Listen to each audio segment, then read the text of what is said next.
Welcome everyone to the Pantheon. I'm your host Ray, I'm Evie. and what are we looking at today? We are looking at Batman Forever.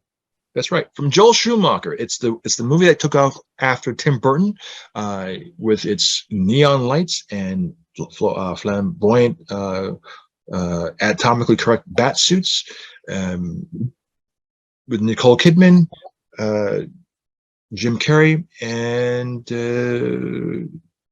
Tommy Lee Jones. Got Oh it. yeah, yeah. Okay. Wow. Okay, so the villains in this case is a twofold. We have Riddler and we have Two-Face. Two-Face, as you know, Mm, is DJ Harvey Dent, DA Harvey Dent, who suffers from mhm. schizophrenia, but he's already become Two-Face from an accident, so he's already in villainous mode. So there's no origin story, but it is an origin story. It is an origin story for the Riddler. Edward Nygma, played by Jim Carrey, who is a disgruntled employee when his idea of this new mind reader, what do you call it, mind reader uh, invention goes awry. Mhm. So, what were your thoughts? Well, I like Jim Carrey.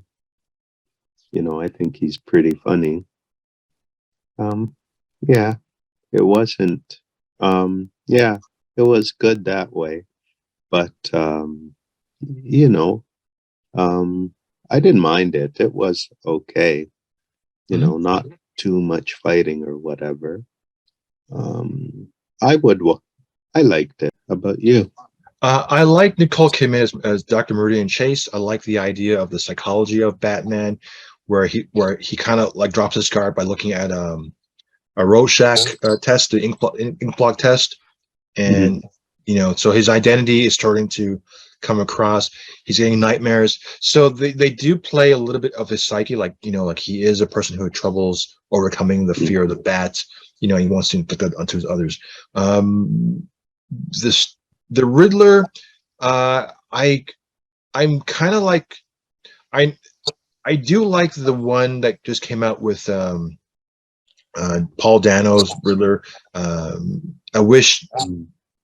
Let me put it this way. I think Jim Carrey is an extraordinary actor. I loved him in Truman Show, and I think the Eternal Spotless Mind is a brilliant film. It's I can't say enough about those two films, for very different reasons. And I know when he started his career doing The Mask and Pet Detective, he was sort of like pigeonholed a certain way. But as he grew older, I mean, he tried to be more dramatic.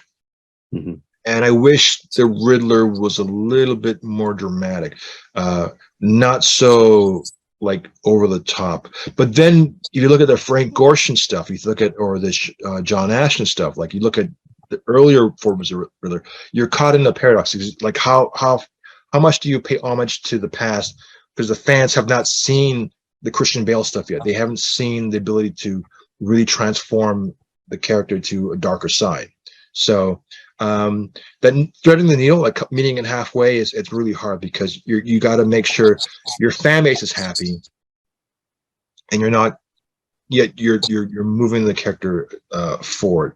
um I think it failed in that sense. The nitpick, the training montage, like his ability to become Robin was just him like cleaning his, like drying his clothes. That was the Mhm. most you get out of Robin learning how to fight, is through uh wet socks and nunchucks. That was it to ascend to being a crime fighter. Mhm. I So there were things in it that I kind of like wasn't sure about, like look, thinking about it now years later. But at the time when watching this, it was fine. I was looking for how they would work. I didn't like the chemistry between Batman and Robin. I didn't think it was realistic, and for a person of Chris O'Donnell's stature, um, I guess, yeah, he's playing a young kid who is sort of like headstrong. So I didn't like the character. I didn't connect to the character too much, and that was just probably the intent. And I that's how I felt. How about you? Like, how did you feel? I thought it was all right. Not too much violence, although there was some. It was okay. seeing somebody else, Val Kilmer, Mhm. as Batman. It was okay. I would have liked a lot more violence and two less. I'm in, but I got, yeah, it was okay. Violence was all right. Yeah, me seeing Batman for the second time or whatever for Val as somebody in Batman, it was fine. I'd Mhm. give it maybe like, I don't know, maybe more for kids.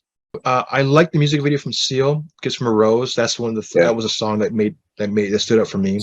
The neon lights was different, so I liked it. It was a change from having the gothic look, the noir look that Tim Burton delivered. So Mm. if you're gonna do something different, really separate yourself from the previous stuff. And Yeah. Schumacher's part, I mean, I thought he was great in that. I mean, he did after shortly doing that, he did Tigerland, I think, after that, making this movie. So, I mean, Mm. he's in a trajectory of on his own. I can't. I'm not going to talk about. I'll talk about where he lands on me when we do Batman and Robin, but like in terms of for this, seeing it neon, using black lights, showing you different. Actually, the black lights come in the last one, showing you how they designed the new Batmobile and the look of it, you know, and just some of the stuff, and seeing Keaton's lips, Val Kilmer's lips is just sort of like. It's memorable in Okay. that. I don't know, like, yeah, just because he's so easy to recognize, but that's just how, I guess, because I know the actor. Mhm. I would recommend for those who are watching this movie or watch this, look at the documentary Val, starring Val Kilmer, because he does talk about the time when he was doing that, and so you get kind of more of a behind the scenes insight of the man before, of course, he passed away, but at the time of what was going on, because there's not much talk, there's not much discussion on Batman Forever. That should give you some. It's not a lot. It's not a big section, but it just kind of gives you a little more insight, and it's sort of interesting, a revealing portrait of the man. So that's my little plug. Cool. But anyways, with that, I'm your host Ray. And I'm Evie. We'll see you next week. Take care. Take care.